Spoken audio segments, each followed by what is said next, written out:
Well, hello, good evening, everybody. Thank you for joining us. I'm so glad to see people streaming into our virtual event space here this evening for two of our favorite nature writers and naturalists and scientists and explorers of the world here with us virtually, one on each side of the country. We are so thrilled to be hosting this author event tonight. My name is Sam. Those of you who are here from the Seattle area may recognize me from our three stores in the Seattle area, Third Place Books in Lake Forest Park, Ravenna, and Seward Park.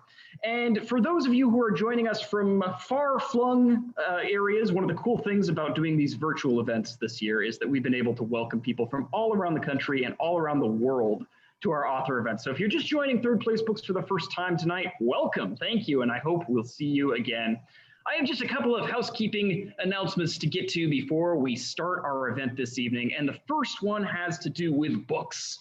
Of course, this evening we are here to celebrate books, namely a new one, Becoming a Good Creature by Cy Montgomery. It is the new adaptation for younger readers of this book, How to Be a Good Creature, which came out last year, I think. Both favorites of ours here at Third Place Books. And tonight, you can order these books and other books by both of these authors. If you'd like to pick one up and support these authors, support this author events programming. Now, Third Place Books is a local independent bookstore here in Seattle. We love what we do, and we've really enjoyed bringing our events programming online during this unprecedented and strange year.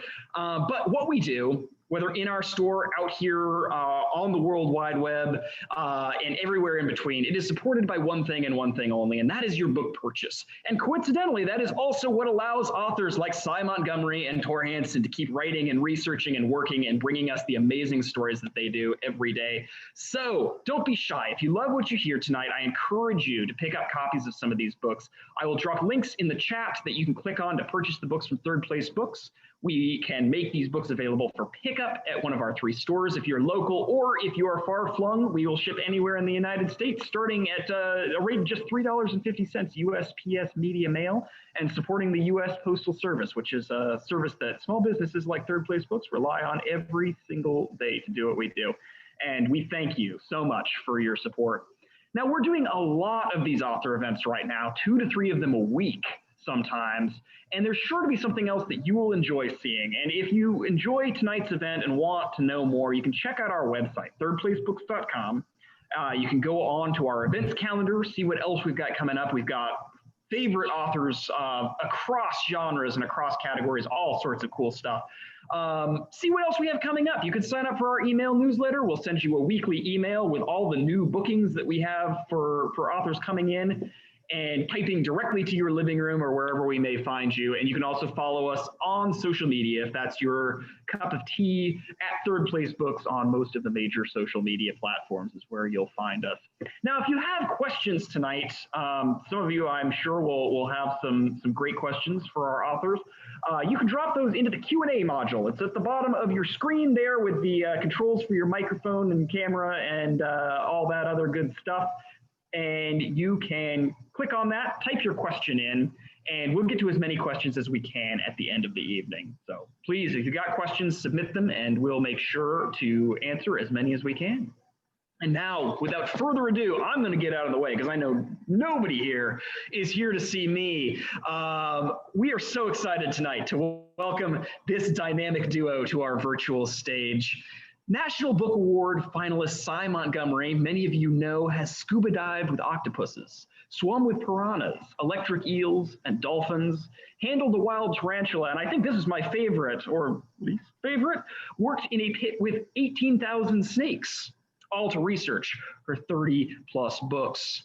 She's been honored with a Cybert Medal, 2 Science Book and Film Prizes from the National Association for the Advancement of the Sciences, 3 honorary degrees, and many other awards. And she joins us tonight from Hancock, New Hampshire, where she lives with her husband, Howard Mansfield, and their border collie, Thurber, who I think occasionally is wandering in the background there. So keep an eye out. Her new book is Becoming a Good Creature.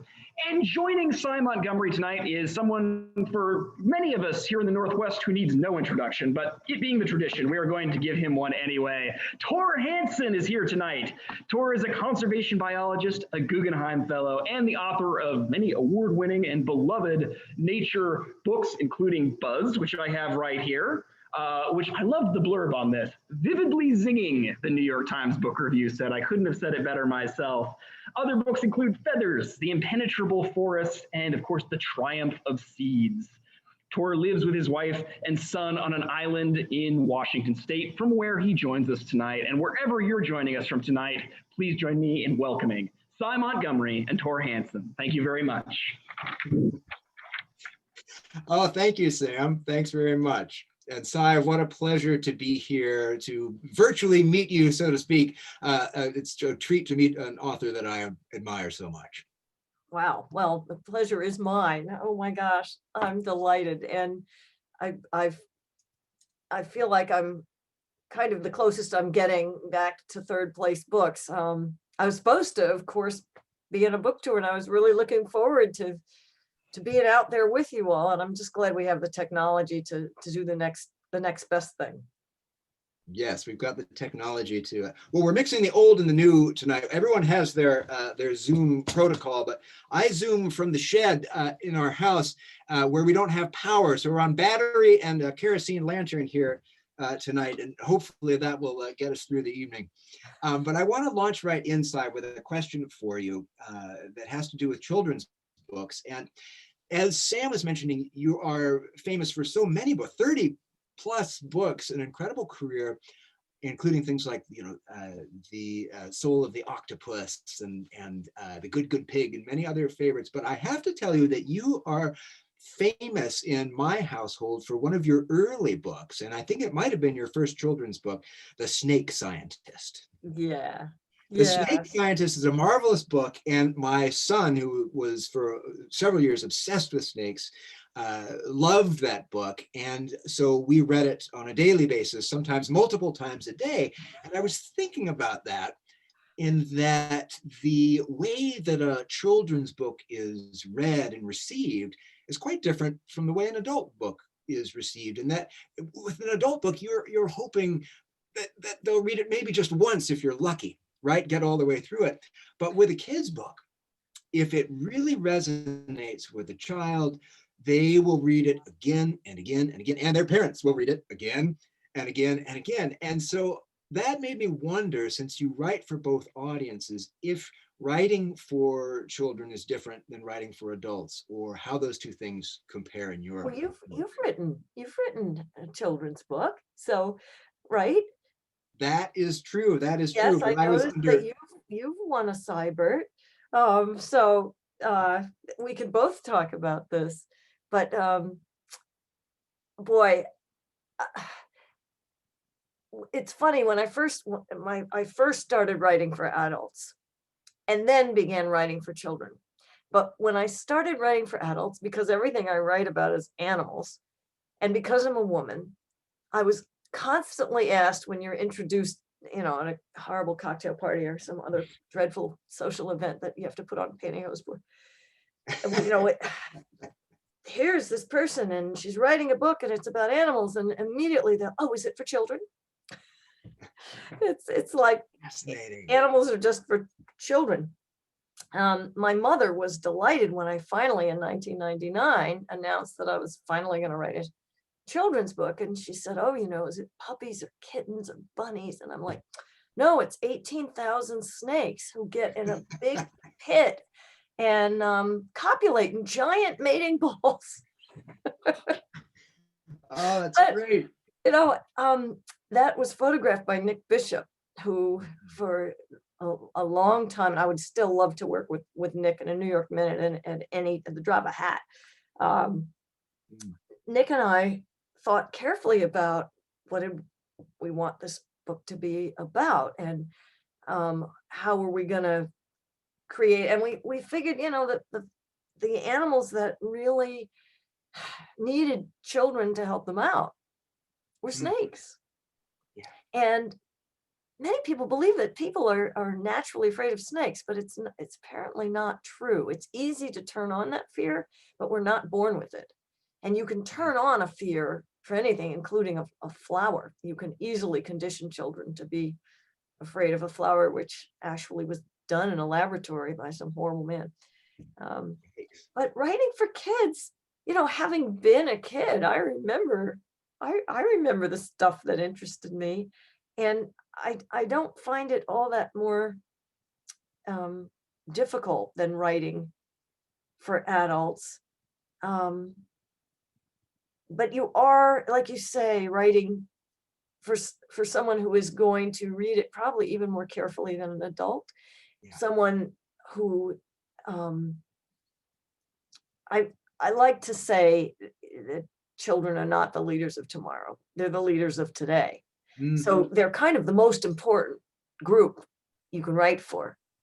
So it's, I mean, in that sense, it's like almost scary thinking like, oh my gosh, I'm writing for this really important group and they're going to read it over and over. And if there's anything wrong, boy, they're going to find it. But I love writing for kids, and you can get a book written pretty quickly. I figure, as a conservationist, the whole reason that I write isn't because I love to write. I mean, it's better than digging a hole, but I do it for the animals. And I think that the group that's going to make the difference is the kids. Yeah. So they're kind of my priority. I don't know. Tell me about you. How do you feel about writing kids books and how different it is from writing for adults?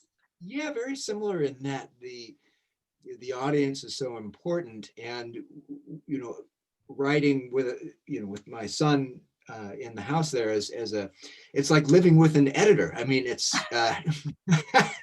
Got a focus group right there.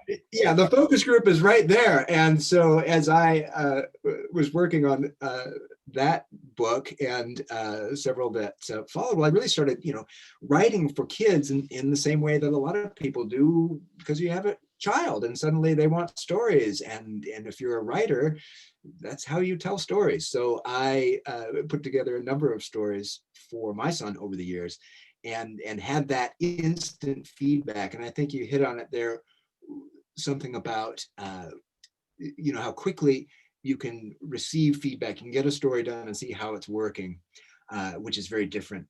And then the other thing that I just absolutely love is the complete honesty of your audience. There's no sugarcoating there. You know exactly how things are going from the very beginning and how it's being received. So it has been a lot of fun writing stories for Noah, and fun that some of them now are being translated. Yeah, that's great. Well, you're in 10 languages right now, or is it more than that? Yeah, it's something up in there. Yeah, there've been some nice translations, which is always fun. I occasionally get an email from someone in a far-flung place, and it's always really neat to hear from people who've encountered a story far away. Don't you love how in German your book gets thicker and thicker? Yeah, the words get longer and longer. I don't know. I know, they have a word for everything. Great language. It is. Yeah, you look at it and think, did I actually write that? Oh, it looks great. Say, I have another question that builds off that last one, and it strikes me because, well, I often tell people when you're going out in nature, if you want to see more, bugs and birds and ferns and things, don't take your field guides, take a child, because they see so much. They don't have all of the adult filters that we sort of build up to block out information. There's so much coming at us that we need to be able to block it out to focus and get through the day. But those things tend to block out the song of a warbler just as well as they will someone's annoying ringtone or something. So take a child to the woods. And in looking at your work over the years, something that really interests me is that you seem to have maintained the ability to cut through all of that in these connections that you make with animals. And that shows up so well in all of your work, really. But even what we were talking about before we went live here, you know, this connection that you have, you cut through a lot of the barriers that we tend to erect between ourselves and nature. And I wonder how you do it. Well, I mean, I expect you to do it too, actually. When I was little, I'm an only child. I grew up at an army base. Did not have a lot of human friends. Did not play with children. Didn't really know how much fun they were, actually. But I didn't feel deprived at all, because I had lots of friends. They just weren't human.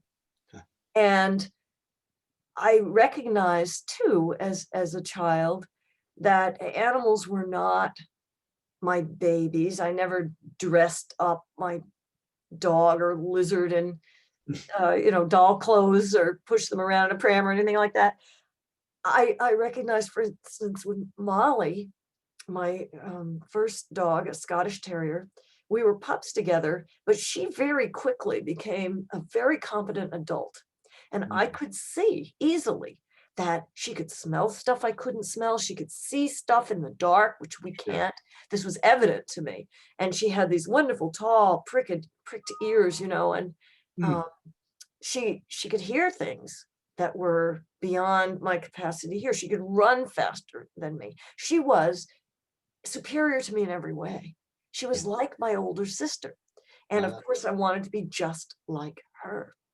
And meanwhile, all the humans wanted to teach me how to be a little girl, and I had no interest in this. I wanted to be a dog. I wanted to be better, more than human. So I always looked to animals to be my teachers, and they never have let me down. They've continued to be such great teachers. And I've, even though I've been with species that some people are afraid of, people are afraid of snakes, and people are afraid of tarantulas. And I mean, as we were talking earlier, I'm doing a lot of work with big snapping turtles now. Everybody thinks it's going to bite your hand off. Well, no, animals don't generally want to hurt you at all. And some of them are just as curious about you as you are about them. And if you just stay still and watch and open your heart and open your senses, they'll generously show you their lives. And in that way, expand your consciousness, expand your capacity for compassion, and let you kind of ride in the slipstream of all of these senses that, in the words of Henry Beston, we have lost or never attained. Oh, that's a wonderful way to put it. So, I mean, it sounds like if you let yourself, they teach you in the moment. It's not as if you have to look back on something and realize that an animal is a teacher. It sounds to me like this is very much an immediate connection, and that you are learning from the animals as you're interacting. Or is there sort of a reflection? Yeah, sometimes though, and I'm sure as a scientist that you've had this experience, you're taking your field notes, and then you go back to your cabin or your tent or whatever, and you look over and you're like, oh my gosh, look at the pattern here. Look what this animal showed me. So, I mean, that does happen too. But with Soul of an Octopus, for example, some of the most revelatory moments unfolded, and I was floored to see some of these things happen. Like Octavia, I saw her sense of humor. I was there at the aquarium. There was this wonderful radio program, Living on Earth. Do you know the program? Yes, I've heard it. Terrific. They probably have had you on, or if not, they need to. But my friends from Living on Earth had seen the article that I wrote for Orion magazine, Deep Intellect, that had come out about my meeting with Athena, the first octopus that I knew. And by then we had a new octopus at New England Aquarium. and her name was Octavia. And so the whole crew was there, the producer and the host and the sound people and Bill Murphy and my friend Wilson Menashe. So we're all standing around and we're petting her, and she's turning colors and she's tasting us with her suckers, and we're feeding her these fish. And then we thought, oh, you know what? We haven't fed her fish for a while. Let's get another fish. And we look, and the bucket's gone. And she had stolen the bucket right out from under our noses. And then we saw where she had it. She hadn't even eaten the fish. She was just holding onto the bucket. And she was essentially, laughing. It was fabulous. And I don't know if she experienced it the way that we experience the joke, but she definitely took it on purpose while we weren't looking. And when you consider how smart octopuses are and how they have to use that intellect to live their unusual lives, hiding from so many different kinds of predators, eating so many different kinds of prey, and imagining the minds of both the prey and predators that they have to contend with, then you realize they do have the intellectual capacity to outwit like 6 humans who were right there. Literally, it was under our noses. Oh, that is fabulous. I wonder how an octopus would laugh. I know. I'm going to be thinking about that for. You know what? They probably laugh in color. I bet they do. Because sometimes you can see them thinking about something when they're trying to solve a problem. You know how when you or I might think about something, we might wrinkle our foreheads or rub our heads or something like that. Right. Yeah. Instead of doing that, sometimes they'll just run a bunch of colors across their skin when they're thinking about stuff. And that makes such sense to me, because the reason that we wrinkle our foreheads and stuff when we're thinking and screw up our faces into a funny position, I think, is to like push more blood around to our head. So the blood is there to help our brain. Right. And since their brain is, a circle, it's a ring around their neck, and they may be doing that kind of thing too with their chromatophores. I don't know.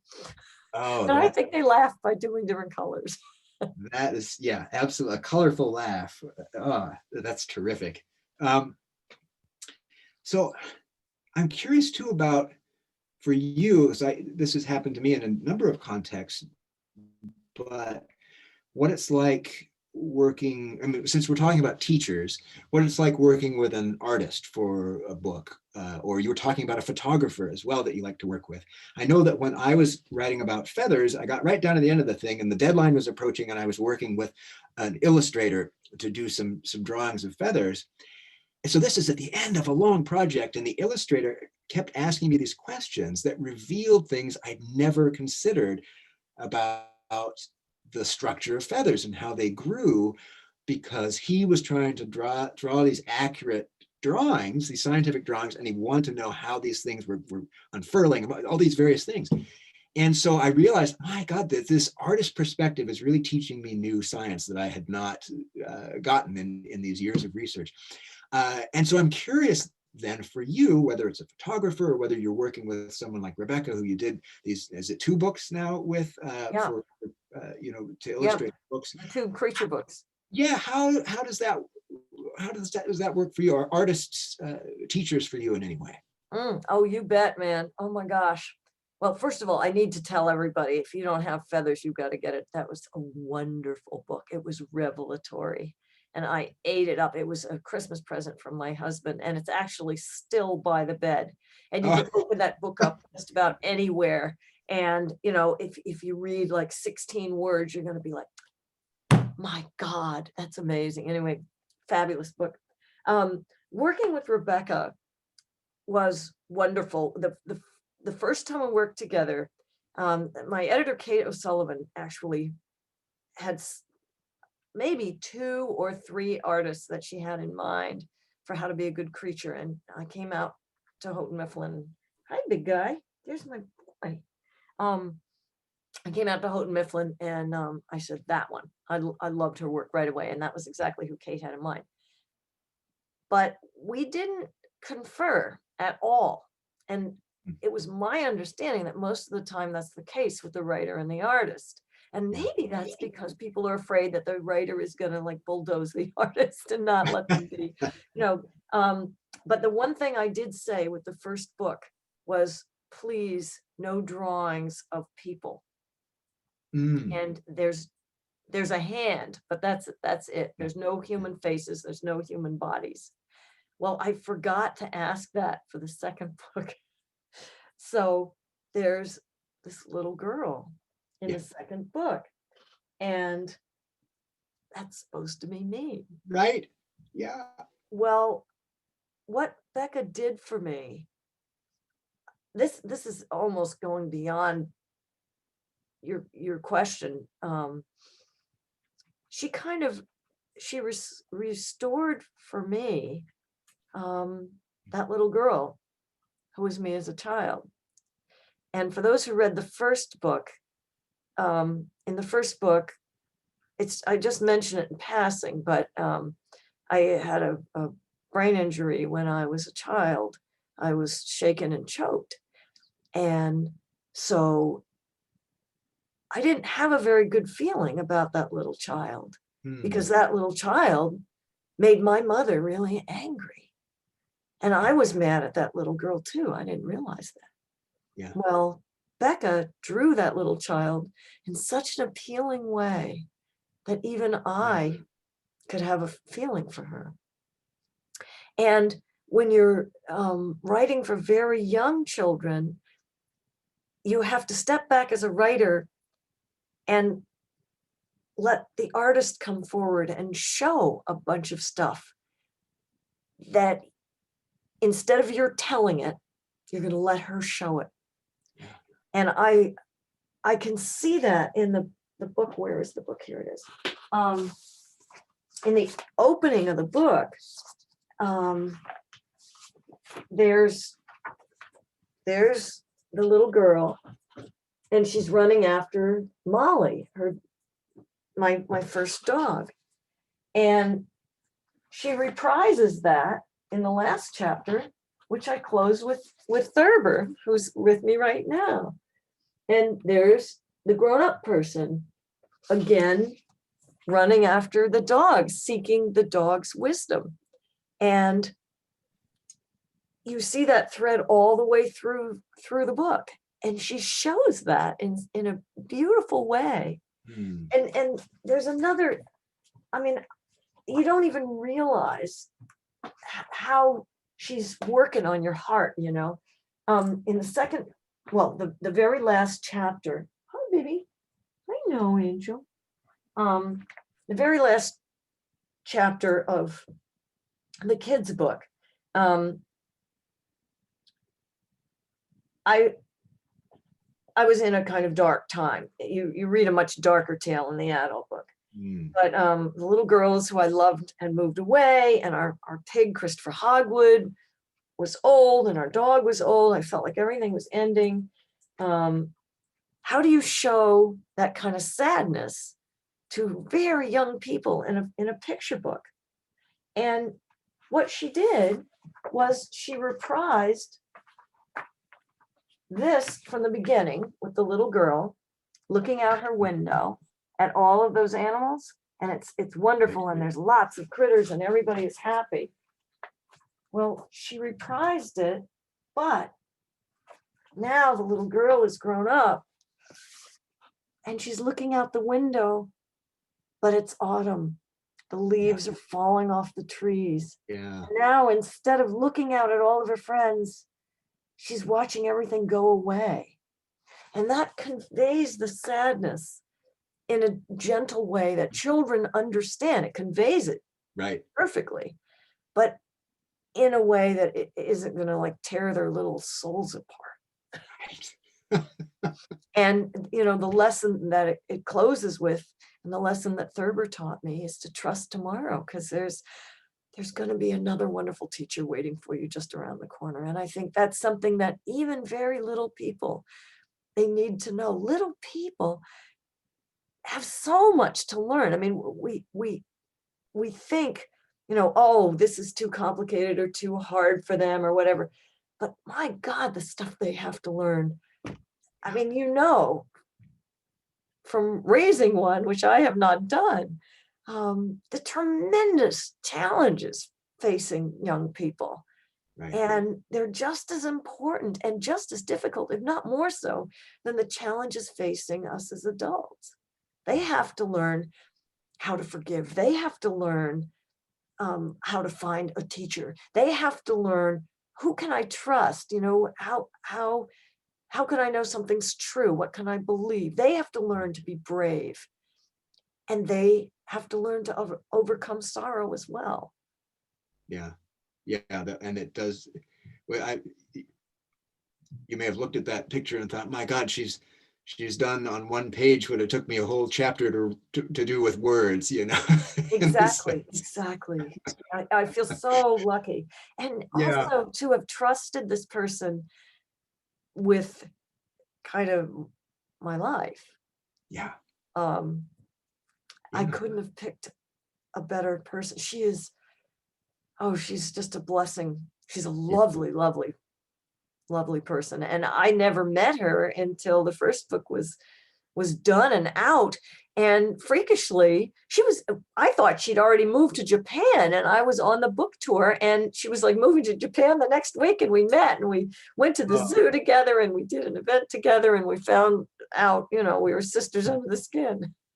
oh, that's great. Well, I find it fascinating that you didn't know that she would be illustrating you as well in the children's book. And then it strikes me in a way she wrote you back into your own, or she showed you in your own story in a way, which I think is really, really Yes.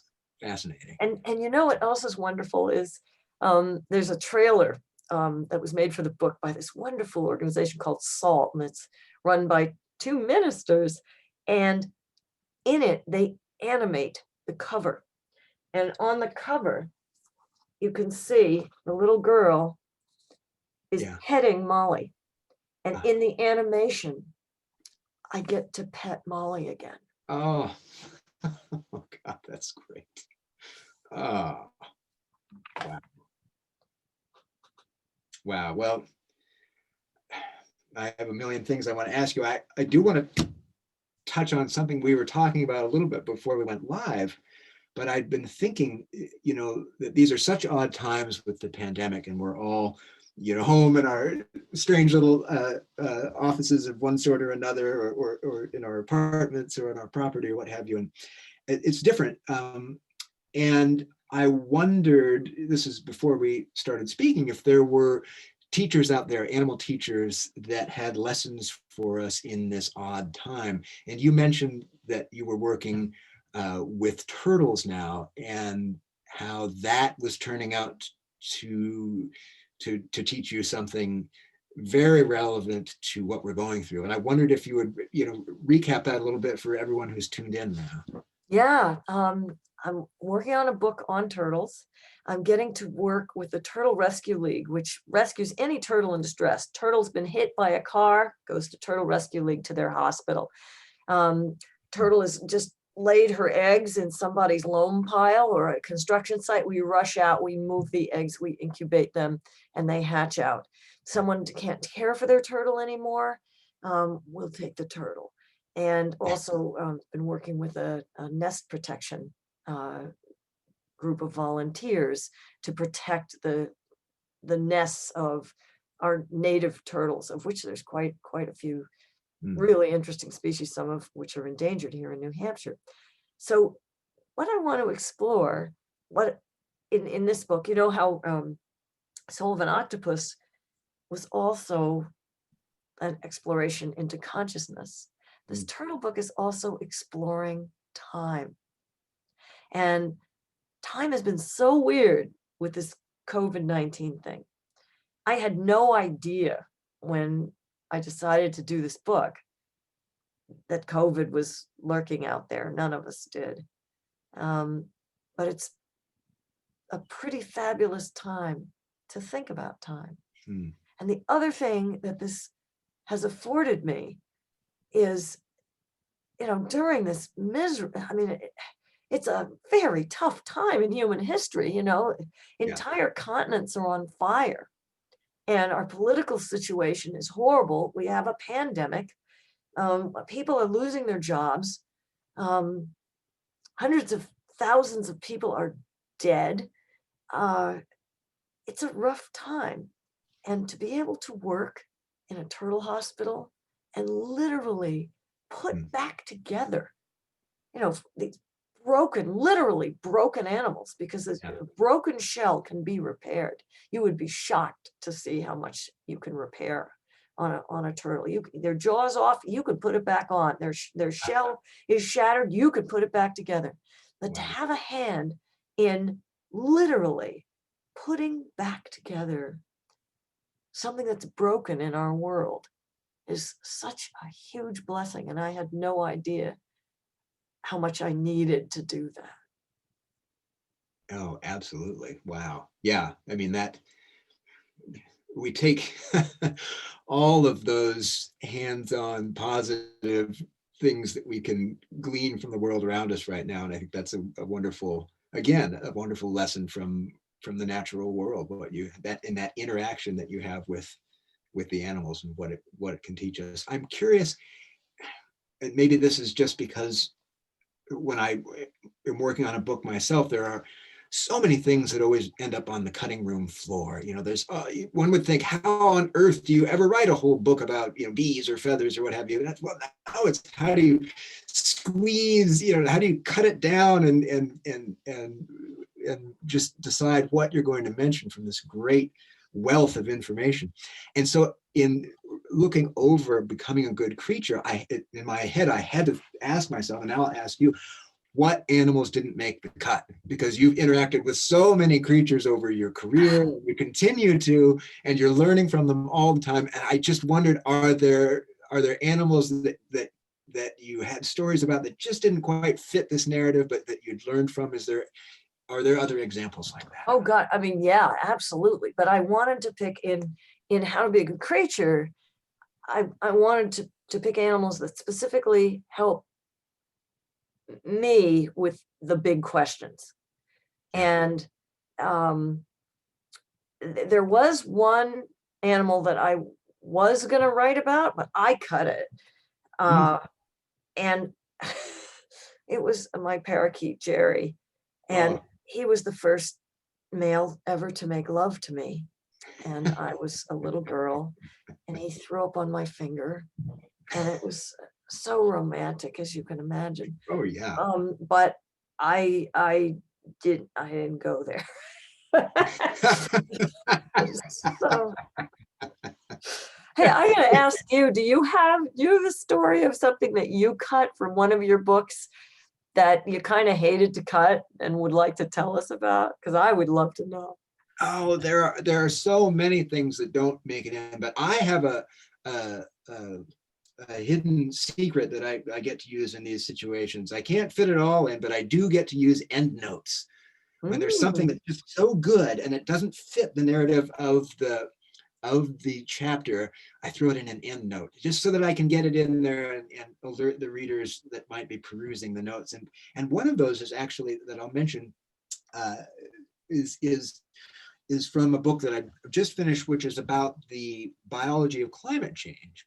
And it's not so much about the process, but it's about how plants and animals respond to change and how we can measure, adaptation and evolution going on all around us. But I was also trying to cover some of the basics of these processes that were happening. So I, cooked up a batch of carbon dioxide in the kitchen with a pickle jar and this sort of thing. And one of the things that I realized was there's a small experiment you can do at home that really helps explain sea level rise. And it's a really difficult experiment to take through from start to finish because it involves not only making a cup of coffee, but then forgetting to drink the coffee and having it go cold. That's the hard part. But if you can do that, if you can pull that off, you can actually learn something about sea level rise, because if you measure the depth of the coffee when it's hot, and then you come back and measure the depth of that same cup of coffee when it's cold, and if you're pretty convinced that nobody else in your family took a sip, you will be able to measure a difference in the elevation of that fluid, in that warm, hot fluids take up more space. There's more energy in there. The molecules are zipping around with great vigor. It takes up more space. So when it cools down, it gets smaller. And if you do decide to do this, I want to add the caveat that unlike me, you should use a metal ruler and not a wooden one, because then if you go ahead and drink the coffee, as I did, that sort of bitter taste that you get, that sort of pucker power comes, I learned, from the varnish that came off of the wooden ruler into the coffee. Oh my gosh. So there's this great little home experiment you can do, and that tells us how, as we look out around the world now and we're seeing the oceans rise, most of the rise we've seen to date is actually not yet from the melting of glaciers and ice caps. It's mostly from just heating up the ocean. You make the ocean warmer and it's going to take up more space. You can see it in a coffee cup at home. So it was this great little lesson about climate change, but it didn't fit in the story, so I put it in an endnote. Oh, you're a genius. I'm going to have to do that. Endnotes, that's my writer's tip. Wow, that was great. Thank you. For sure. So let's tell everybody the title of your book so that we can all be waiting for it. Oh, that one, I just finished. We were talking earlier. I'm in the blissful period of having turned in the manuscript, and I've yet to receive any feedback, so I can think all the good things I want to about it. It's called. I hope your editor's listening. Exactly. Yeah. Hey, that's right. Oh, it's called Nature Next: The Fraught and Fascinating Biology of Climate Change. Boy, I can't. When's the pub date? Do you know? It will be a year, just exactly a year from now, September of 2021. Wow, that's fast. That's great. Yeah, God, my books seem to take forever to come out. Well, I mean, these because of the art, but that I can't wait. That'll be fabulous.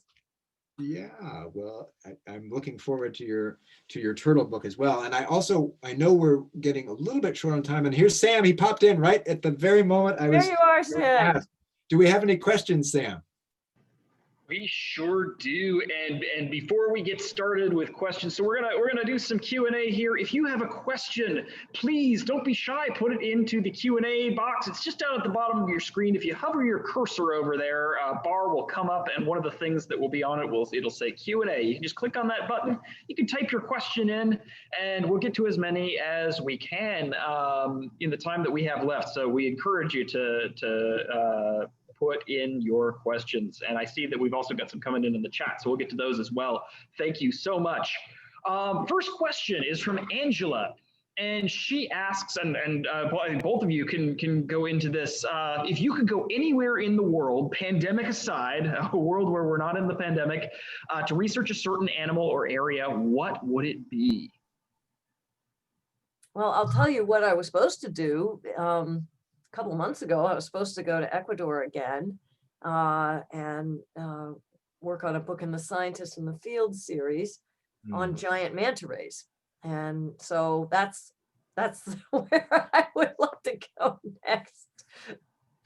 Oh, yeah, that sounds fabulous. Well, on that same note, I will mention a trip that I had to cancel recently, not so far afield, but one that was dear to my heart, in that I love to fish, and so does my son. And occasionally in life, your passions for your research and other things all come together.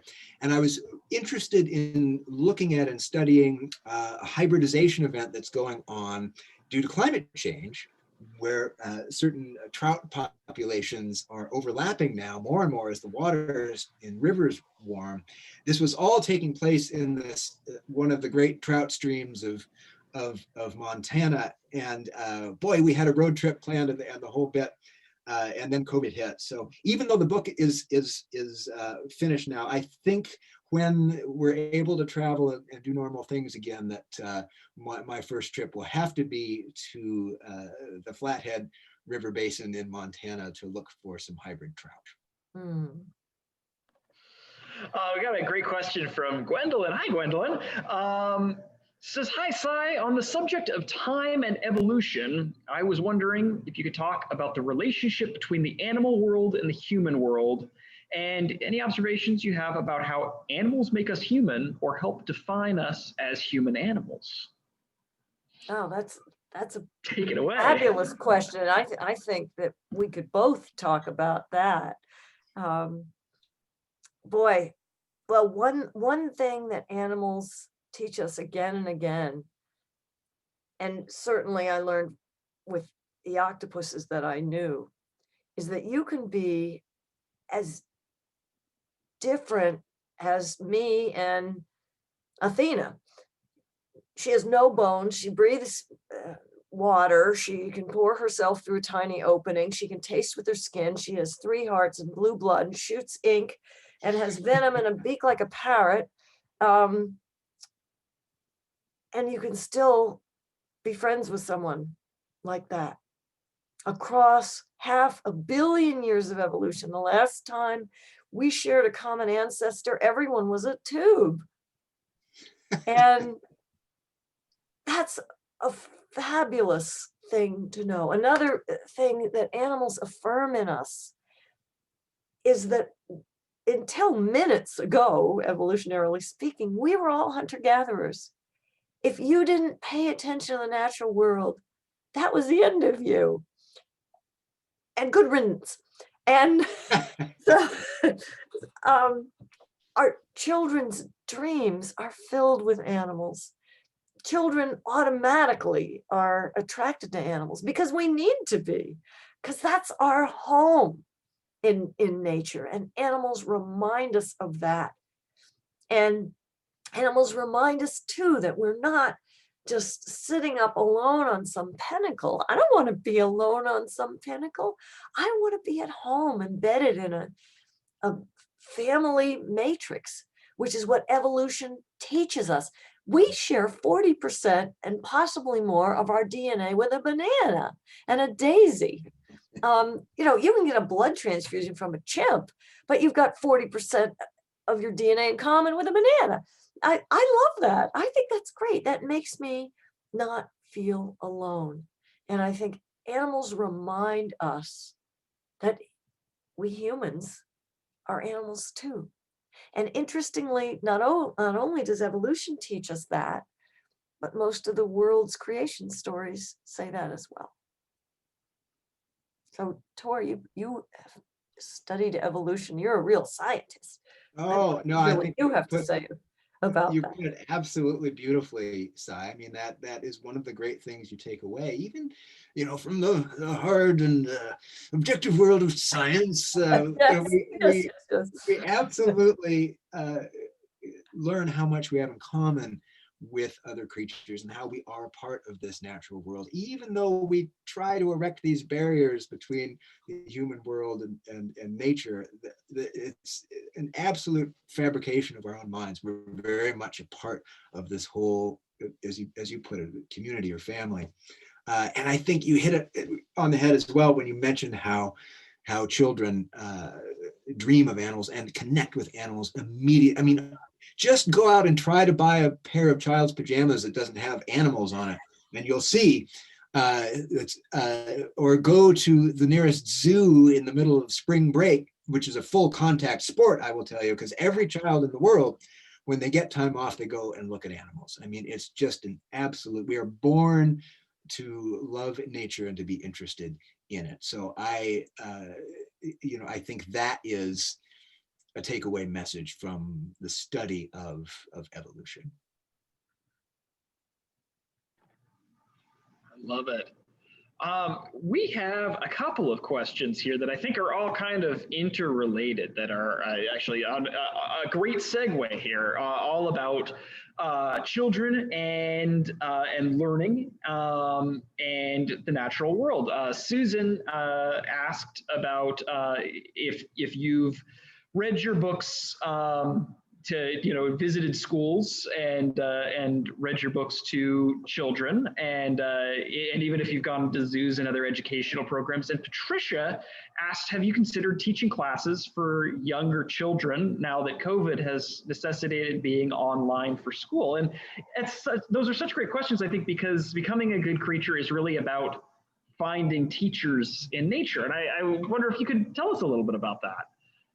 Oh gosh, well, I've done some Zoom stuff. and let's see, Anna Ravenel, who's our PR person, actually recorded me reading the book while Thurber was, I mean, first he's sitting over here, and then I turn the page, he's sitting over here, and his head is on my shoulder over here. And that's somewhere. Yeah, I'd love to do that. It's funny because now, I used to do a lot of speaking and school visits, but now that whole mechanism by which you make that connection is gone. But it's a great thing during COVID, when all these kids are at home, to open up a book, the first sentence says, "School isn't the only place to find a teacher." It's very reassuring. Yeah. Any advice for young people who are out of school or in virtual school right now who are looking for a teacher somewhere else? Oh boy, yeah. I mean, there's a saying, it's kind of what I live my life by. When the student is ready, the teacher will appear. Well, the teacher appears all the time. We just have to recognize that teacher. So that means we need to anticipate those teachers are there. And then we need to listen for their truths. And when I was, in researching other books, traveling around the world, I often found this with people. You would like in India, I was doing a book on man-eating tigers, and they were man-eating tigers because the women stayed home where they could be eaten by crocodiles, and men were the ones that were eaten by the tigers. So people would tell me these stories like, oh, the tiger can become invisible, and oh, the tiger has the power to fly through the air, and all this kind of stuff. And I'm writing this down. And many people had heard that story before and dismissed it as silly superstition. But because I was ready to listen to the truth that they were giving me, they weren't pulling my leg. A tiger really can become invisible. Just behind a single blade of grass, you can't see that tiger. And they really do fly through the air, not like Tinkerbell, but when they leap, they can leap for yards and yards. So just open your mind and open your heart and trust that the truth will appear. And there's so many animal teachers. You don't have to live in Africa or India or the country.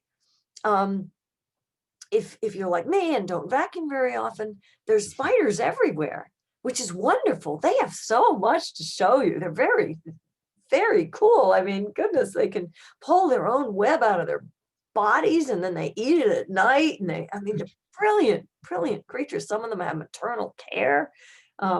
Anyway, squirrels and do you know that most North American earthworms haven't even been described? This is earthworms. There's so much we don't know and so much we can learn. And it's right at hand, right in front of us. And plenty of people have studied chipmunks and plenty of people have studied squirrels, but maybe not in your backyard. And they really could be doing something different in your backyard than they're not doing somewhere else, because animals have culture too. So there's a lot of exploration that young people can do, and they may find something completely new that no one's ever seen before.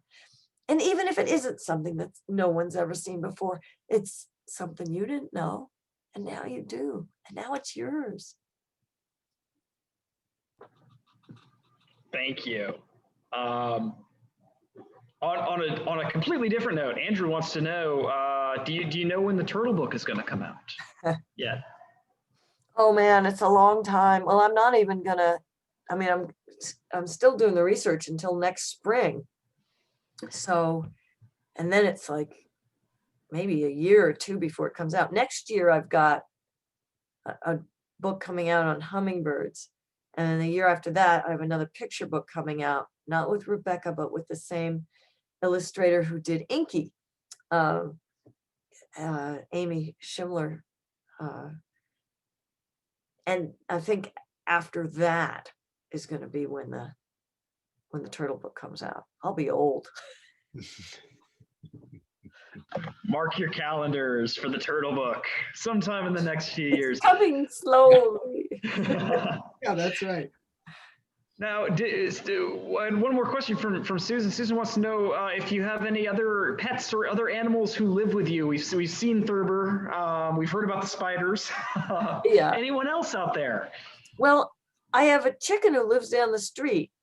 I had a lot of chickens, but then our ecosystem has become more healthy in New Hampshire, and that meant the predators came sweeping back, and all but one of our chickens were eradicated by predators. So now she lives down the street with this other flock, and I take care of that flock when her people are gone. In fact, tomorrow night I get to take care of them. So I still get to see her.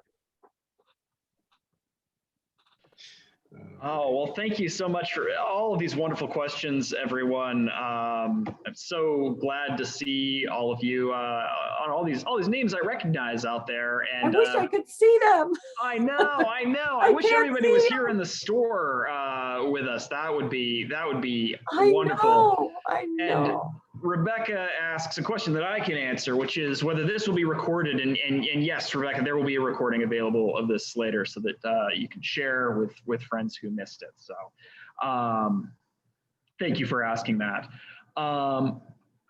Thank you to both of you. This has been such a wonderful, wonderful hour to spend with the two of you. And as you both said when we started up the broadcast before we were live, Thor said, I think we're going to have no problem filling up this hour. And I never doubted it. There we were. Absolutely. What a wonderful conversation between the two of you. Thank you. And Thor, I am, of course, you already know that you're invited to Third Place Books when Nature Next comes out. Nature Next? You got it. Right? Yes. Title. Okay. All right. And I really just hope we're not doing it this way. I hope we have you here in the store in person and can see everybody out there for that one. We're shooting for a year from now. That's my little hope. So. Anything that Tori, that you'd like to leave us with tonight before we conclude? Well, I want Tor to come out to Peterborough, New Hampshire, to our bookstore. So I would love for you to come and visit, and you're so welcome. Absolutely. So, and the other thing is, I just want to say, Sam, you were fabulous for setting this whole thing up. Thank you so much. And thank you for all the folks who came and joined us. I wish I could be with you all in person, but thank you for giving me this chance. Oh, indeed. Right back at you. The new book is Becoming a Good Creature. It is an adaptation of How to Be a Good Creature, which is also on our shelves. I've dropped links to both of those books in the chat, along with many other great Cy Montgomery books, which we have here at Third Place Books. And also in there, you'll find links to order Thor Hanson's books. Many of you know and love Thor Hanson's books. And here's Buzz again. Very important book about bees. Definitely want to pick this one up if you haven't already. You'll find those all in the chat and on our website, thirdplacebooks.com afterwards. We encourage you to check them out. And thank you so much for your support.